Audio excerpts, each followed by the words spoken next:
শেখ প্রশ্ন হচ্ছে পুরাতন মদের বোতলে অনেকেই পানির পাত্র হিসেবে গ্লাস বা পানির পাত্র বানিয়ে রাখেন। বিভিন্ন অফিসে দেখা যায়, বাসাবাড়িতে দেখা যায় যে একসময় এটা মদের বোতল ছিল, কিন্তু এখন সেটাকে ডিজাইনের জন্য বা বোতলটা ভালো এটা মনে করে বাসাবাড়িতে ব্যবহার করে থাকে। কিন্তু এতে কোনো গুনাহ হবে কিনা বা এটা দ্বারা কি মেসেজ দেওয়া হচ্ছে? আমার কাছে মনে হয় যে যখন মদ হারাম করা হলো তখন কিন্তু সাহাবায়ে কেরামগণ তাদের মদের ভাণ্ডগুলো, মদের পাত্রগুলোকে তারা ভেঙে ফেলেছিলেন। তো সেই জায়গা থেকে আমি মনে করি যে এটা ভেঙে ফেলাই উচিত, যাতে করে মদের এটা হারাম এইখানে যেখানে লেগে ঘৃণার জায়গাটা তৈরি হবে।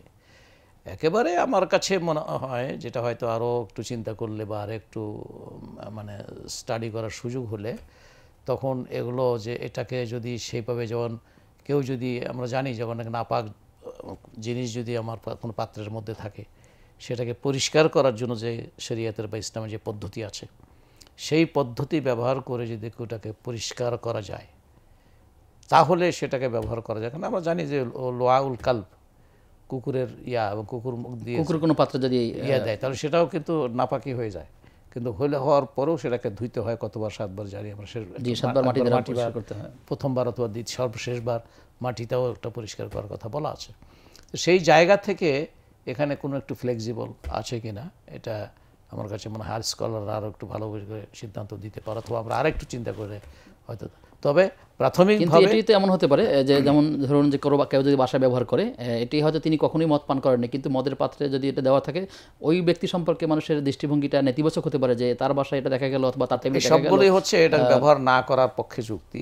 এটা তো আমি কন্ডেম করছি না, এটাকে আমি অ্যাপ্রিসিয়েট করছি এবং এটাই হওয়া উচিত বলে আমি মনে করি। তারপরেও যেহেতু যেটা পরিষ্কার করা যায়, এটা পরিষ্কার করা যায় এবং যথাযথ নিয়মভাবে যদি পরিষ্কার করা হয় তাহলে সেখান থেকে ইস্তেফাদা হাসিল করার সুযোগ আছে কিনা আমার মনে হয় আর একটু স্টাডি হতে পারে। আর এটা নেতিবাচকভাবে আবার যদি কেউ এই মদের বোতলকে ঠিক এরকম করে বিভিন্ন জায়গায় শোপিস করা হয়ে থাকে তখন ভিন্ন রকম নেতিবাচক মেসেজ যেতে পারে। সেটা না হয়, সেটাও না ভালো। এটাকে যদি দেখা যায় যে আমার এইখান থেকে আমার প্রতি একটা কুধারণা সৃষ্টি হবে তাহলে অবশ্যই তার সেটা পরিহার করা উচিত। শেখ, আরেকটি প্রশ্ন হচ্ছে যে আমি জানি না যে হয়তো সবগুলোই এই ধরনের বোতলগুলোতে অনেক সময় দামি জুজও থাকতে পারে। জি, মানে বিদেশে দু এক জায়গায় দেখেছি, কিন্তু যেটা নির্দিষ্ট করে যেটা আসলে এই ব্র্যান্ডিং, এই অমুক ব্র্যান্ডের এই জিনিসের মধ্যে এই জিনিসই থাকে বা সেগুলো পরিহার করা উচিত। এটা মদের বোতলের জন্য ভেঙে ফেলেছেন সাহাবায়ে কেরাম, সেগুলো ভেঙে ফেলেছেন। তবে এই কথাও আবার সত্য যে যেই পেয়ালাতে তোরা পাঠ করছেন ওই পেয়ালাও কি ভেঙেছে কিনা এই মর্মে সুনির্দিষ্টভাবে কিন্তু নেই। যেখানে যে ঠিলা কলস যেগুলোতে সংরক্ষিত রাখা হতো এগুলোও ভেঙে ফেলেছে, ব্যবহার না করা, কিন্তু যেই পাত্রে তারা পান করছিলেন সেই পাত্রটাও ভেঙে ফেলেছে কিনা এগুলো একটু আরেকটু ইয়ার বিষয়।